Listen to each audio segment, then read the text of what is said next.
Okay, let's get started. So thank you everyone for joining, and hello to everyone who has joined as well. We are so excited that you've all joined us today for this event on women in tech and paving a pathway into technology. My name is Nicola and I'll be your host today's session. So I suppose first of all, just to give you some insight, we have some very exciting topics to cover with you today. The chat will be covering advice from professionals in the tech industry. They'll be sharing their insider tips on what they wish they knew before starting a career in the tech space. All of our panelists today are from TribalScale, which is a global innovation firm helping enterprises adapt and thrive in the digital era. We transform teams and processes, build best-in-class digital products, and create disruptive startups. We stand by our values: empowerment, challenge, collaborate, and resilience. We partner with enterprises, share our practices, and teach our unique and innovative approach to development. We build best in design, world-class web, mobile, and emerging technology products for clients in a variety of verticals. We leverage our teams, processes, and tools to create, scale, and drive startup growth with corporate partners. So essentially, we write the future. So to get us all warmed up today, let's get everyone to put in the chat your name, your university, and the location you're joining from. I can go first. I'm Nicola. I'm the HR manager here at TribalScale, and I'm joining this call today from Toronto in Canada. So while everyone is doing that as well, I would like to let everyone know to please use the chat functionality in the group. So if you have any questions throughout the whole session, I'll keep my eye on the chat and then we can integrate those questions in today's Q&A at the end of the session. I can already see people putting some names in. Great to see. Thank you. From everywhere: Dublin, Alaska. Amazing, great. So thanks so much for participating in that icebreaker. So let's get started and meet our brilliant panelists. Anushree, we'll start with you. Please introduce yourself. Thanks, Nicola. Hey, everyone, this is Anushree. I'm a senior product manager here at TribalScale. I've been here for over a year now, and a typical day for me is actually both tactical and strategic. So for instance, on a daily basis, I ensure that the team is unblocked and moving forward with product development. So in that sense, resolving any issues that may come up and prioritizing tasks for them. At the same time, on some strategic initiatives, I could be working on the long-term vision for the team. So for example, creating and updating product roadmaps, understanding some of the future needs and scope and give shape to upcoming features. So yeah, that's me. Thanks, Nicola.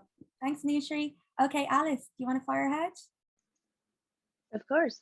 Hi, everyone. My name is Alice. I'm an engineering manager here at TribalScale.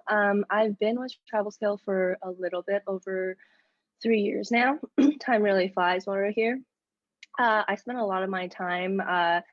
I work predominantly on the web development team, and on my average day to day, I spend most of the time working with my team on the projects that we're building for our clients. I also spend some time engaging with my reports, helping them with their needs and navigating their career in TribalScale. I also try to help out as much as I can in different processes, such as interviews and project scopes and etc. So yeah, that's me. Nice to meet you guys. Thanks, Alice. Okay, Leire, introduce yourself, please. Hey, hello. I'm Leire. I'm from Spain. I'm engineer manager here at TribalScale. I've been working for TribalScale for the last a little bit more than 4 years in 2 different offices in Toronto and in Dubai. And on my day-by-day basis, I basically help as much as I can. Doesn't matter if it's on the pure engineering side, like helping everyone with their engineering problems, technology, architecture stuff, or as more like a manager trying to help my reports with their careers, their questions, their worries, and yeah, just basically try to support them and guide them as doing the best I can. Amazing, thanks, Leire. Okay, and introducing Shruti. Yeah. Hey everyone, nice to meet you all. So I am Shruti and I'm a senior product designer here at TribalScale. I've been with the company for about 1.5 years now, And my role involves understanding client needs, strategizing a design plan in accordance with user requirements and business objectives, and then all the way to designing and delivering a final product. Now, depending on the type of project I'm on, a typical day could be, client stand-ups with PMs and engineers, conducting discovery research, one-on-one user testing, usability testing, syncing with front-end developers to run like visual QA to see if like the designs that are all up to spec. And then also with the internal design team, we have weekly design reviews to showcase our work and get like crit and feedback. Apart from that, I'm currently mentoring some co-ops, design co-ops as well, so sort of supporting them on that journey. Yeah. Thanks, Shruti. And last but not least, Heather. Hi, everyone. My name is Heather. I'm the Chief of Staff at TribalScale. I've been here since January of 2021, although it certainly feels a little bit longer than that. So as Chief of Staff, part of my job is to essentially give the CEO more time in hand. So taking over some of the more operational kind of day-to-day team management and strategic planning side of things, working with him to really understand his vision for what he wants TribalScale to become, how he positions us in the market, and figuring out how can we turn that into reality. So I spent a lot of time on Slack, reading messages, reading emails, doing research, reading about new tools and things out there, going to meetings, collecting feedback. Everyone here knows I'm always sending out surveys and things like that, trying to understand how is the team doing, and what gap can I help bridge between where things are now and where we want to get in the future, and what is required for the team to be supported in order to achieve our goals. Amazing. Thanks, everyone. Okay, I think we can kind of get into the session and get into the questions. So I suppose the first question that I have is for Leire, and that would be, did you always know that working technology was what you wanted to do? Well, first of all, I'm not super old, but I'm old enough for, when I was a kid, there was not like a lot of technology. I mean, there were phones, of course, but we had no tablets and phones and computers and all that stuff. So you really don't know. I didn't know if I want to just work on technology since I was a kid, but I was really good at logical thinking and solving problems. And I love board games and strategy games. So the moment that I discovered that technology exists and that actually, programming and engineering was a thing, I basically just like that thought started like growing on the back of my mind. And my family also, like they obviously they thought like they figured out even before me that was the career path that I supposed to follow, just because they saw me how I enjoy playing with a super old computer or just trying to make some robot work, So I wouldn't say I knew from the beginning, but it's something that I kind of felt when I was a kid. But honestly, there is days that I still thinking, I made a mistake. Why I'm doing this? I've been 2 days like stuck in the same problem. This is terrible. I hate this. But most of the days I think that's pretty cool. I love how I figured out this problem. I helped this person, and together we I don't know, we figured out that architecture or whatever. So yeah, I suppose that always been there, but never was something like crystal clear that I want to do engineering, particularly in software engineering stuff. Amazing. Thanks, Leire. And then Alice, did you receive support from your family and friends for pursuing a STEM course or entering the tech industry? Right. Okay, well, for context, out of university, I went to University of Toronto. I had more of a sciences background, and so when I did decide that I wanted to pursue a career in the tech industry, there was a lot of people supporting me, like my partner is very supportive. But, to be honest, some of my friends and my family had, reasonable doubts about whether or not it was a good decision for me. My family, is a little bit more traditional, and they have a more traditional view towards what would be like a good or ideal career for a female. So they were hoping that I would pursue a path that's a little bit more safe, like more of a either, you know, all Asian families want their daughters to go to be a doctor or something or in law. So I did eventually, you know, hint at my parents about my decision to pursue a career in programming, but you know, like my mother's reasoning was that it would be it's a very male dominated industry. She didn't want me to, you know, go into an industry where it would be harder for me to succeed as a female from her perspective, or that another reasoning would be something similar to, you know, if I wanted to take leave for a more family oriented reason like maternity leave, you know, the tech industry is always evolving and changing. I would have a difficult time trying to keep up if I were to exit my career for a little bit. So because of this, for the first couple of years of my career, I actually didn't tell them what I was doing. I kind of just like made things up whenever they asked about my career, but because I wanted them to feel safe about the fact that like I would be able to have a stable and supported career in my life. And so, you know, now they're very supportive. My brother also is pursuing a similar career, but he's attending Waterloo at the moment. So I think at some point my dad still thought that my career is a phase, but they've really moved along and like came to terms with the fact that I'm happy doing what I'm doing, and this is something that I feel personally challenged and engaged in my day-to-day, and I like it. So right now they're pretty supportive, I would say, but it was definitely a little bit of a learning curve there for them. Amazing. Thanks for sharing that, Alice. I have the Toronto sun coming in on my screen here, so apologies, I look like a bit of a mirage at the moment. I'm still here, I'm not a ghost. So yeah, Shruti, I suppose I'd like to put this question to you. You know, what do you think is the best part of being a woman in the tech industry? Yeah, that's a good question. I definitely would like to acknowledge the scores of women and other marginalized folks who have been true trailblazers fighting through sort of gender inequality, pay gaps, the general inequity, and also the societal pressures that, you know, both Leire and Alice just referenced to make this tech landscape that we know it to be today.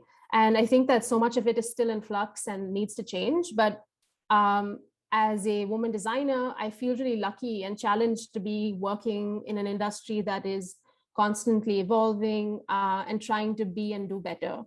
You know, as a design community, and I'll speak to design specifically, I think that we hold each other up to higher standards and we hold each other accountable. You know, we get to have a seat at the table and determine how people from all walks of life and abilities interact with the products and services that we design. And I think that this is a mix of being in a position of power and also great responsibility.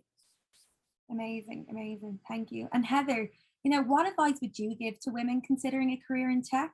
And what do you wish you would have known before you entered the tech industry?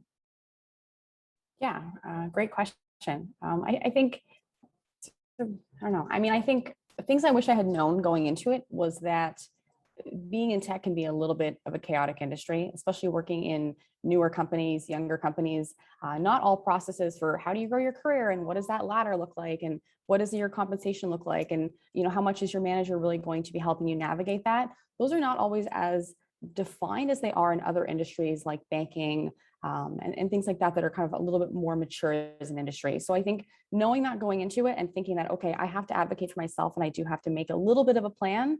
Now, you should be in an organization that respects you and is taking care of you. But if you bring that mentality to the table that you are going to have to advocate at least a little bit for yourself in your career, I think that's very important to keep in mind. The other thing is that there's a lot of opportunities for young people in startups, or in tech rather, more so than in other industries that I've worked in. If you work in banking, finance, more traditional industries, you know, there's a path you have to follow, you know, okay, well, once you're 35, you can do this. And once you're 40, you can do that. But I've seen people, I met someone yesterday actually, who became the COO of a tech company when she was 24 years old. So if you can kind of envision what you want to be and you can really carve out that path and say, you know what, I'm here, but talk to your manager, talk to your boss, talk to people you're working with, and really carve out what do you want to do and what do you want to try, and go for those big opportunities and put yourself out there, and talk to people that are a little bit more senior, have that experience, and say, you know what, I'm here, you're there. What do I have to be to have a career like yours or be in a role like yours? And figure out what that delta is and start working on those skills on your own. Learning from others, learning, reading online, developing skill sets additional to what you already have. There's a lot of emphasis, I think, in the tech space around consistently trying to learn and better yourself and bring more to your personal portfolio. So I would keep all of those things in mind. Amazing. Thanks, Heather. I suppose going back to you, Leire, again, and kind of following up from your previous note of when you're a child and when you really realized that kind of technology was a path for you, what made you kind of from then, that step from knowing that you're good at kind of, you know, fixing robots, it found your interest, your family knew it, to kind of applying to that computer science course and kind of bridging that gap between knowing this is what you want to do and taking the course? Well, okay, I went to a school that was basically only women, like it was a segregated school. It's not like real, I mean, there are not that many schools like that anymore, but I went to one, so they didn't like promote kind of technology and, you know, pursuing those kind of degrees or careers that are more like, or were more like men focused, like, so I won't say in the school, and like the school didn't help me to decide, oh, you should pursue this career. Actually, they were like kind of, I don't know, not really optimistic, because engineering, at least in Spain, engineering is super hard. Like any engineering degree is really, really difficult. So I don't know, like the feeling was like, better don't go, because, you know, engineering is super hard. Just leave that for, you know, men. I mean, they didn't say men, but that's what they were meaning. Anyways, but I really like it, and I was so lucky. I had a really nice teacher that actually saw me really interested on technology, and showed me how to start, like how to program. Like he told me how to just walk my first steps on programming, and I enjoy so much. I mean, the moment that I complete my first program, I was something super stupid, but that moment was maybe one of the most important moments in my life, because I just discovered something that I was passionate about, and I had other passions. I was really good, and I won a lot of competitions on classic culture, you know, knowledge about Romance and Greek culture. And that was another career path that, like, my the psychologists of my school told me that I could pursue. But at the same time, I really want to make money. And this is not because money gives you happiness. It's because my mom always said, the most important thing in this life is that you, as a woman, you need to be economically free. You know, you never have to depend on anyone. And that was one of the reasons. I know that most of people want to hear, oh, it's just passion, but it's not only that.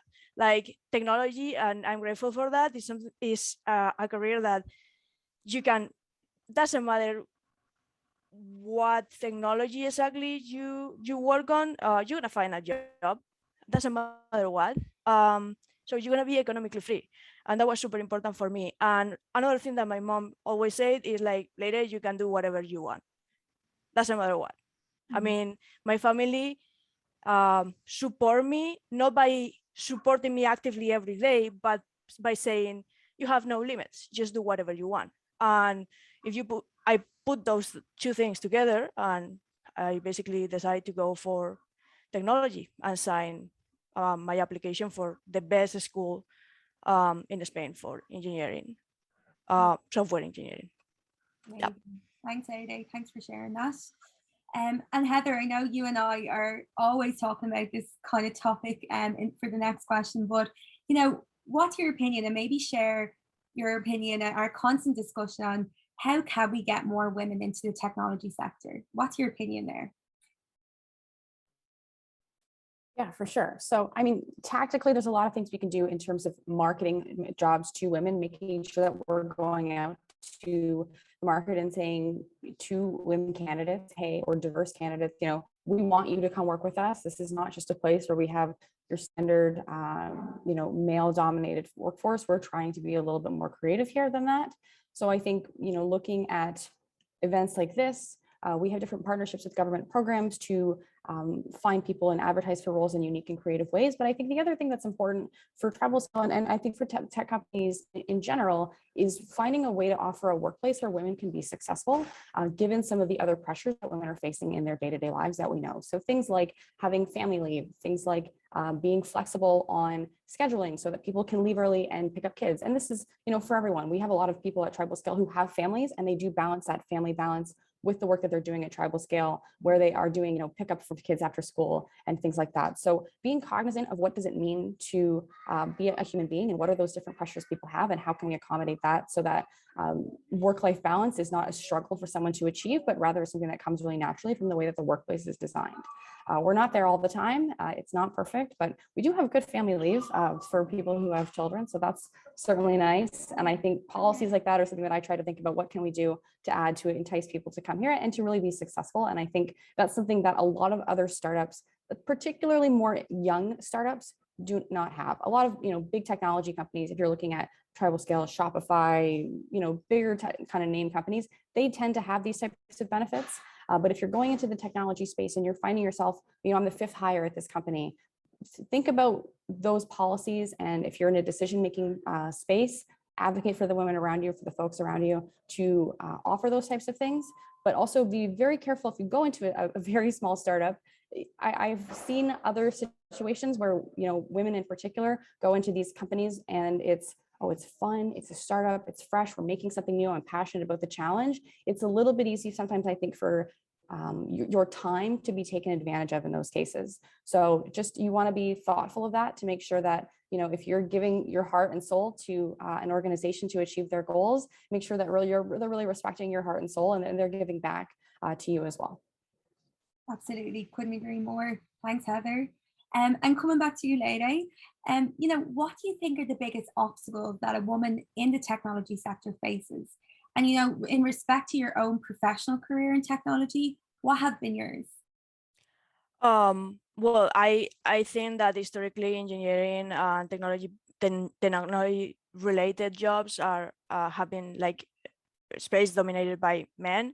And I think because that's not the case anymore, or I hope we are moving towards that reality.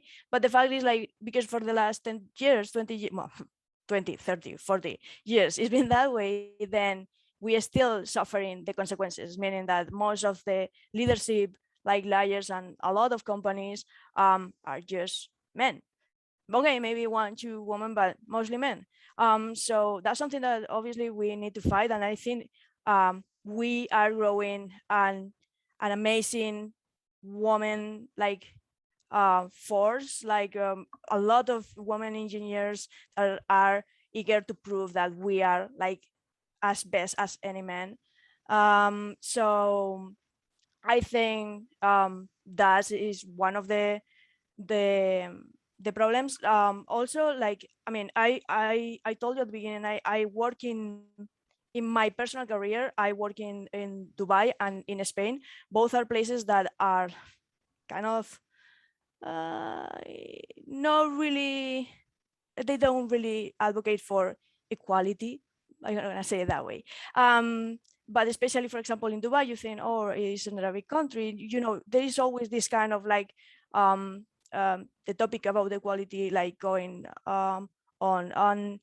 And I consider myself lucky. I work in Spain, I work in Dubai, and now I'm working here in Toronto, and I didn't feel undermined, or I didn't feel like less or mistreated because I am a woman, which at the same time is a problem, because I just said I feel lucky, and that's the problem. I think it's a matter of luck. I was lucky, other people are not that lucky. So the problem is that I'm considering that luck when it's supposed to be what it is, So yeah, I think that one of the of the challenges that we have to overcome in general is our mindset. Growing up, we get the input of so many people or environment or families, and some of those inputs are not making good in terms of our future, because you are actually filling your backpack with like preconceived like images of what a woman in tech is supposed to be, or what a woman's supposed to be. You're supposed to be shy, you're supposed to be respectful, you're supposed to be, don't speak your mind so often, you're supposed to wear a skirt, I don't know, like those kind of things. And I think that is really painful for us, because I don't want that backpack. And I actually had to work during like half of my life to like remove that backpack from my shoulders. And I think that's something that we have to fight from the beginning. That is something that men, for example, they don't start with that backpack. Yeah, I think that is my opinion. Thanks so much for that.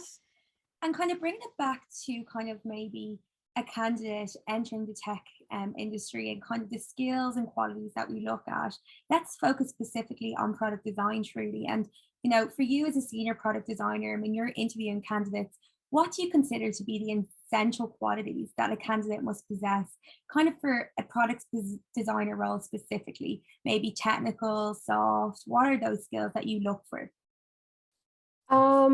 Yeah, so I think being curious is very important, staying updated on industry standards, staying updated on design tools, because that keeps changing. And, I think for the most part from all my interviews, it's really nice to hear that people are updating themselves on Figma, and, that's become the industry norm. So it's nice to hear that I think candidates are working towards that already.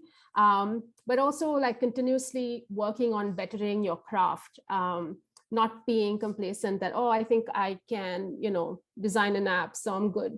I think even for me, sometimes when I stop designing and I'm doing something in specifically in research, when I come back, I'm a little bit rusty already. So I think that we have to constantly keep ourselves fresh and working on that skill, because that rusts really quickly.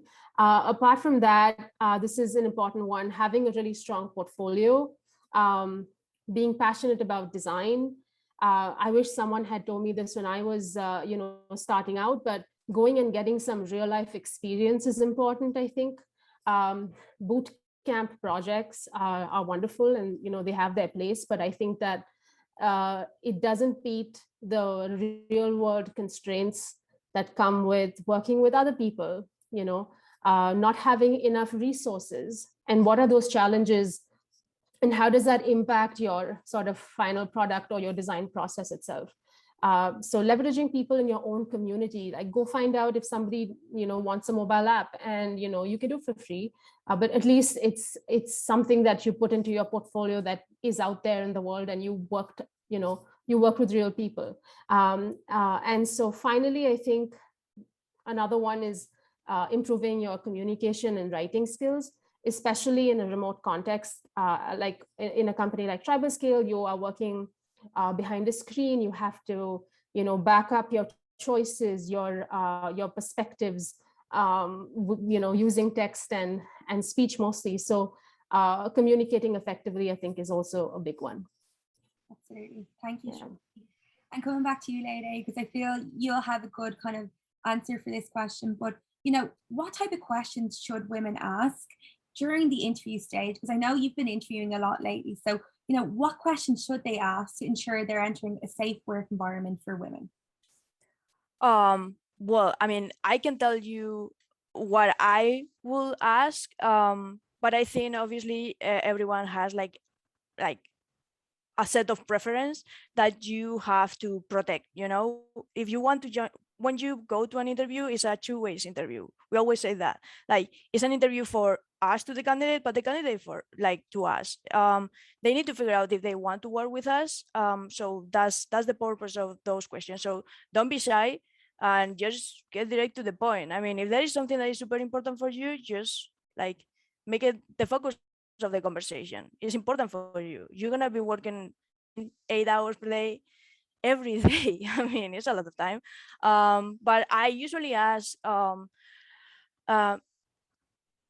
is the team like, what do you, this is complicated because I don't want to just say, oh, your team is like all old people. No, it's not about that. It's like, hey, do you have young people on your team? You know, I gonna feel supported because by my same group of age, you know, that will make you feel more comfortable. Also, you know, that most of us, we are kind of like young, or I want to think that. So the younger the mindset, usually the more open it is. So I want to think that my team gonna be open mind. So I ask about the gender. Also, that helps you to know, like, if they like to include like women, and if women stay on the company, you know, because it's easy to hire, but to keep is not that easy. Also, I asked about their leadership composition. I asked if there's women in leadership, obviously, but also if they are involved in any kind of like this kind of chats, this kind of panels. Like, are you involved in making a change on what respect like equity? You know, yeah. Great, thank you. Thanks for that. And Alice, I suppose the question I'd like to ask you is, do you have any advice for women entering the tech industry? Yeah, that's a good question. Well, as you know, personally for me, when I entered the tech industry, so to speak, it was pretty daunting because I feel like I was coming from a non-conventional background or approach, and you know, I didn't have a CS degree specifically or engineering degree, so. But I was really fortunate in the sense where, you know, my experience working and navigating the Canadian tech industry was really supportive. Um, I got a lot of support from the community, you know, while going out and meeting and going to different networking events. And to be very honest, like I wouldn't be able to have the experience or be where I am without the support that I've received. So because of this, I know that I personally and a lot of the people that have a similar experience always tries to give back in that sense to the same community that have helped us. And so in terms of advice for women entering the tech industry, I think that I've spent some time working and teaching at full-time like programming boot camps, and there, you know, was some of the things that I've talked to with the students that I've worked with, especially the female students. A common theme a lot of the times is the fact that a lot of these students are very humble or modest, or you know, or sometimes it's just a matter of confidence. Like I could tell that they really have potential to do this, but it's harder for them to overcome that. And I know that in the industry, imposter syndrome is very real for a lot of the developers, especially like me included. um, but the important things for you to remember is that you know, it's not a career where you're expected to know everything. I don't think it's quite possible. You could aim for it, but it is quite an impossible standard to set for yourself. So the what you need to have is, you know, the confidence to know that, like, even if you didn't know, you would have the ability and the gumption and the perseverance to learn the stuff that you do need to know, and to focus on the fact that like what you already do know, um, instead of focusing on, you know, the stuff that you don't know or that you need to know in the future. So I guess a big part of it is also applying for the jobs that you feel like you're not 100% qualified for. I feel like some of the students I talk to, they feel intimidated by a lot of the job opportunities out there that requires a lot of experience or requires you to know a very large skill sets of tools. But you know, it's like Leire said, where interviews are kind of like, it's both ways. Is you always put out what is nice to have. You want to have someone who has 20-year experience and knows all these different tools, and salary band is a little bit lower, but you know, and then you look at the candidates, and then in the interview process you're really able to prove it. So for me, I find that a really big changing moment for me was that I was interviewing, and I found that I was really intimidated by some of the experience that they were looking for. So the pitch that I would give for myself was that, you know, I may not necessarily know a lot, or I'm a junior and I'm coming in for this interview, but I have really good learning potential. I'm a fast learner. I'm confident that I'm able to take on the challenges that you're willing to throw at me. So, you know, really what I'm looking for is an opportunity, or like to get my foot in the door.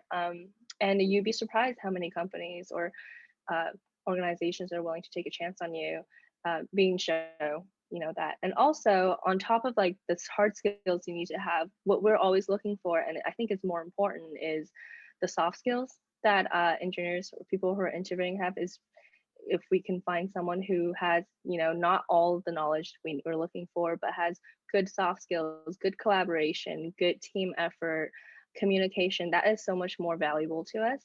So yeah, so that's another thing to keep in mind and remember. So yeah. Brilliant. That's really, really helpful. Thanks, Alice.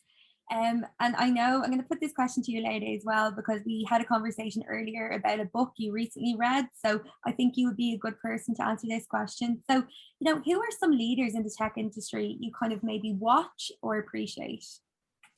Well, I select these people because based on the books I read, because I don't search, like I don't follow people on social network or anything like that. I prefer to like read some of their thought process or on their books. So one of the persons that I really look up to is Jack Ma. Is the founder of Alibaba, and I think actually he's the CEO of the Alibaba Group.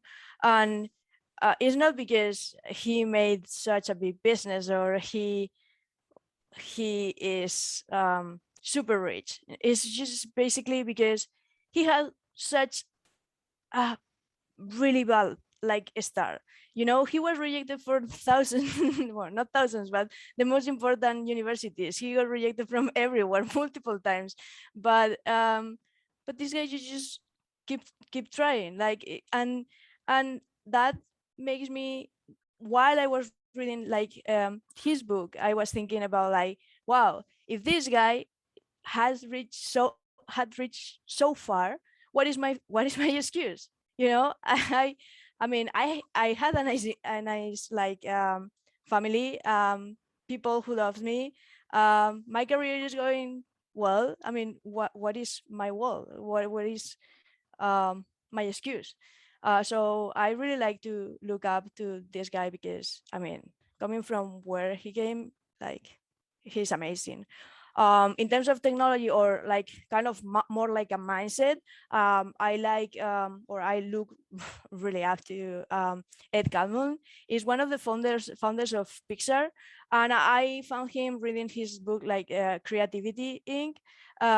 Basically, the whole book it goes through like the whole like Pixar path, like the way that they want to just be the current Pixar we know of.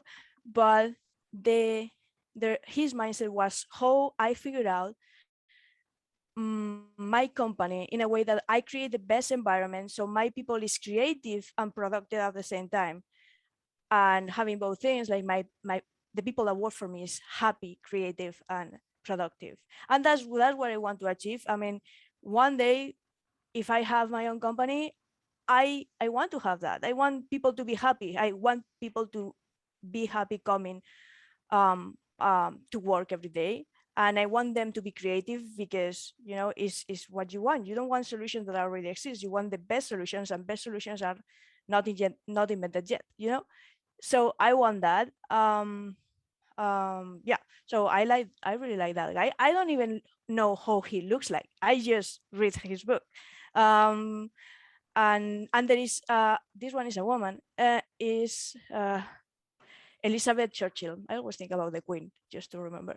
Elizabeth Churchill is one of is the responsible at Google for user interface investigation.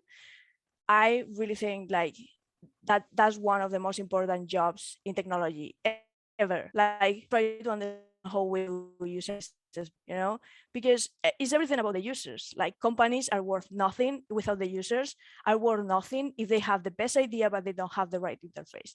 So despite in all the business and all the people that know how to manage money and all the great engineers that are able to build whatever you talk to them to build, without this kind of person that really focus on how the user can use this, there is nothing. And I think it's a super important role. Great. Thanks, Leire. And Alice, are there any particular resources you would recommend to any students or anyone at all who kind of wants to learn code? Yeah, there's a ton actually. I think I think the most difficult choices actually is to figure out where you want to dedicate, your time resources and your financial resources to be able to learn how to code. I find that, for there's a company called Front End Masters, and they have a lot of hands-on type of courses on exactly how to code in a specific framework or library or language. And the pricing is pretty reasonable. They have a subscription model versus like an annual model, which I think is affordable for some. Brilliant.io is another company that I think they have an interesting approach of using a very visual way to teach STEM courses, especially like CS foundational, more theoretical courses, and also math. Yeah, especially I think their computer science foundation course is pretty good. Of course, there's, if you don't want to pay, there's a lot of free courses out there like EDX, which is something that I've used in the beginning, that would give you computer science foundations, certificate courses, even like machine learning. I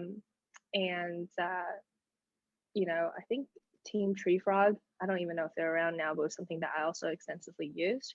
But if you're also looking to, you have some basics and you're studying for interviews, you want to, and a lot of the interviews you encounter are whiteboarding questions. Of course, we feel differently about interviews with whiteboarding questions, but if you are studying for it, of course, Algo Expert is pretty good. They teach you things like system designs, a lot of algorithm questions. And there's another company called Grokking, Grokking, Grokking the coding interview, and they give you kind of like the 14 types of interview questions you would get and breaking it down and how to solve them. So yeah, these are some of the resources that I find very helpful. But Algo Expert and Grokking are also paid. Great, thanks, Alice. Thank you. And Shruti, I suppose the good question that I'd like to ask you is, what's your opinion on how kind of diversity and inclusion are shaping products and services in today's world? With AI becoming more relevant by the day, how can design specifically be a bit more inclusive? That's super big question, so I'll try my best. So I would say that compared to a few years back, DEI is playing a much more important role in conversations about product and service design. Teams are being more critical of their choices, their biases and assumptions that we make about people and users as well. And thanks to design research methodologies, we are more familiar now with participatory practices and co-creative practices, which is basically working with the end user to solve their problems versus working for them, like, oh, I'm going to design something for you without actually speaking to you about what you are, what your problems are. So, but I think that we still have a lot more to learn and change. And in terms of the second part of your question about AI making products more inclusive, I think that an example that comes to mind, and I've thought about it before, is, we know of Instagram as this product that is for the masses. Everyone uses it. And while I think that they're doing a really good job of tackling cyberbullying over DMs by filtering out abusive languages from a predefined list of offensive words, it gives, they're also now giving the users control, like, you can remove a follower so suppose you unfollowed someone, you can also remove them from your list. And then they've also introduced like right now, I think you can go into your phone settings and also add a bunch of words to it that will filter out those specific messages, which is really great. But I think there was something that came to mind was if you've ever tried to report someone for hate speech in video content, especially if that content is in a language that's not English, the chances are that you'll get a templated response saying that Instagram didn't find anything in that content and wasn't violating their community guidelines. But if you are bilingual like me, then you know that is not what you heard. So I think when it comes to video content, and I'm using this specific example, right, then the approach has to be a mix of human intervention and then training the machine learning models to really represent the diversity of its users, and then therefore creating a safe environment. I think there can't be one specific way to handle these kinds of scenarios. So that's just one example. Great, thanks for that, Shruti. Thank you. Thank you. And Anushree, what does your kind of ideal team look like for you? Yeah, it's a great question. So, so as a product manager, the teams that I lead naturally have diverse talents, right? So we have developers, designers, quality assurance folks, apart from like other team members as well. So within that construct, an ideal team for me is one that has team members with a wide range of skill sets, a variety in their backgrounds and experience as well. So if I give you an example, right now, the project that I am in, we are moving to a new cloud service. So having somebody who has experience in that space is proving to be really helpful. And then also we have somebody who has experience in the financial domain. And one of our upcoming features is going to be payments integration, right? So just the fact that this person has done it before is really helping the team move forward. So yeah, that sort of experience and background really helps. But that is just part of the equation, right? We're talking about hard skills. The more important thing I would say is the softer aspects of a person's personality and all these people who make up that team. And in that sense, an ideal team is one which is respectful of team members, right? Their inputs, and very importantly, the roles that each of us play. So respecting what these roles are. At the same time, I would say that like some of the best teams that I worked with, and that, when you're in that kind of a setup where teams, we have positive outcomes and you can see that the work is really moving forward at a great pace and you're really enjoying that work. And these teams are being the one where generally members have a collaborative mindset, right? They are empowered to voice their opinions. They say it, hey, we need a meeting, or we need to discuss this, or we need to revisit some of these things. But at the same time, they're also resolving conflicts in a constructive manner, right? Again, making sure that it's respectful. So all of these things really make these teams move forward. And for the audience here, I would say that, anybody who is either getting in the industry, whether it's tech or any other industry for that matter, it's really important that we all try and build that mindset, build that attitude, because honestly, like if I look at it from a job interview perspective, that actually trumps hard skills sometimes, because managers, team members want these kinds of people in their teams, right? Who are going to be all these things that I talked about. So yeah, I think collectively, all of this would make an ideal team. Thanks, Anushree. And Heather, back to you. How would you define success in the tech industry? Yeah, it's a big question for sure. I think there's a lot of aspects of working in tech that comes from this idea of being passionate about what you're doing and finding a way to change the world, making the world a better place. It's a very challenging thing to do. There's a lot of components that go into it. I think a lot of us here have already kind of spoken about this today, but I think, to Leire's point earlier, what you were talking about, what your mom had said around What's the point of going into tech and getting a good job and making good money? It's to be free. It's to live a good life. And I think for me, like that is really the ultimate goal I like to see, is that when I meet someone on our team who loves their job, loves the people they're working with, is happy to come to work, but also has a robust set of experiences of things that they love and are passionate about outside of work. I think at the end of the day, work at a job is a means to an end to some extent. But I think as working in technology, because we are building things, we are creating things. If you watch your parents or your grandparents try to use an iPad or use an iPhone and do things that you never thought were possible, or things that used to take 50 clicks, or all this time on the phone, or they have to drive. And so things like accessibility improvements, those are aspects where we can really change the world in this industry. And I think that's a very exciting thing. So harnessing that power, being mindful and respectful of that power I think kind of ties up into what I think of what it means to have a successful participation in the tech industry. Amazing, Heather. Thank you. And to kind of, for the final question, and I think it's kind of an important question to land on, I'm going to turn to you, Anushree. In terms of what work-life integration and balance, what are some practices that maybe you engage in on an emotional, spiritual, or healthy level to keep healthy and keep kind of, mindful of your time and your work-life balance?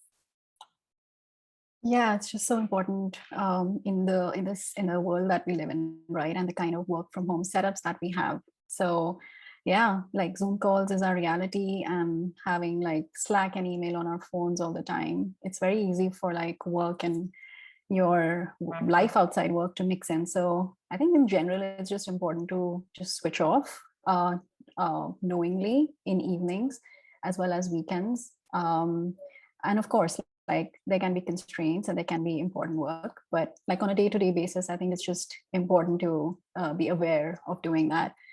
And then in terms of like health, which you spoke about, so it's a priority for me, and for me, fitness is a passion. So I think it's the one thing that has kept me sane in these past 2 years, and also gives me the much needed outdoors time to kind of get out of this whole home setup, because you're like in all the time, right? So to stay healthy, I take out time, I think like at least 5 times a week, to be out for like either a 30-minute run or like longer workouts and whatnot. Apart from that, love cooking, and just pandemic has kind of helped me explore that more, again helping me make healthier choices, which again contributes to my overall health. And then if we talk about like emotional and mental well-being, I've also been practicing yoga for daily, I think for like 3 years now, and I can't stress enough how much it's kind of contributing to like overall well-being, more focused time at work, and helping me switch off. So yeah, I think all of these things collectively have a positive impact on our lives in general, be it work or like outside work. Yeah. Great, thanks, Anushree. Well, I guess that wraps up our questions from me today. But first of all, I'd like to say thank you all so much for such amazing insights from all of our speakers today, and really giving some insight on what it takes to be successful in the tech industry.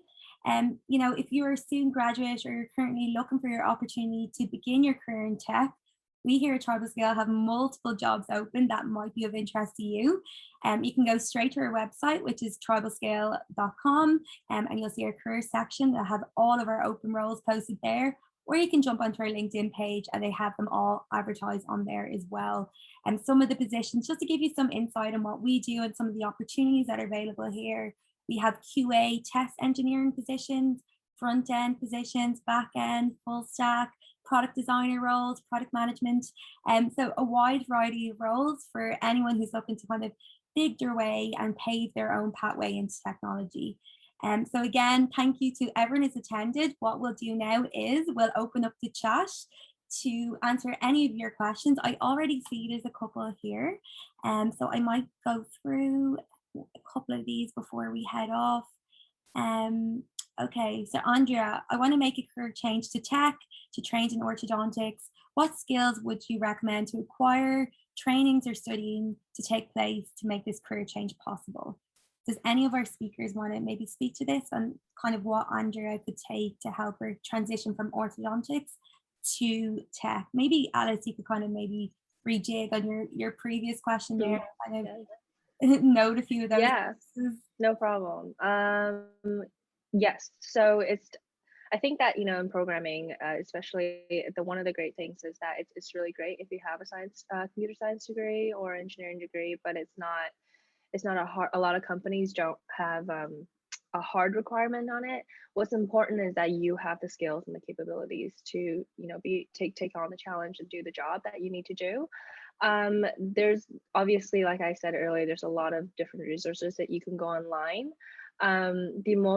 But the difference is that, some people find that, the self-pacing or trying to understand these online resources are difficult. They might feel lost about, do I want to do mobile, or do I want to do machine learning, or do I want to do, like web development? If I do mobile, do I want to do iOS or Android? So I think one of the first things you want to do is think about, like, you could always transition. I could be working on a web project today and then working on a mobile project another day. But if you're coming into this industry, you want to pick the one thing that you want to start learning, because otherwise you'll be overwhelmed very, very quickly.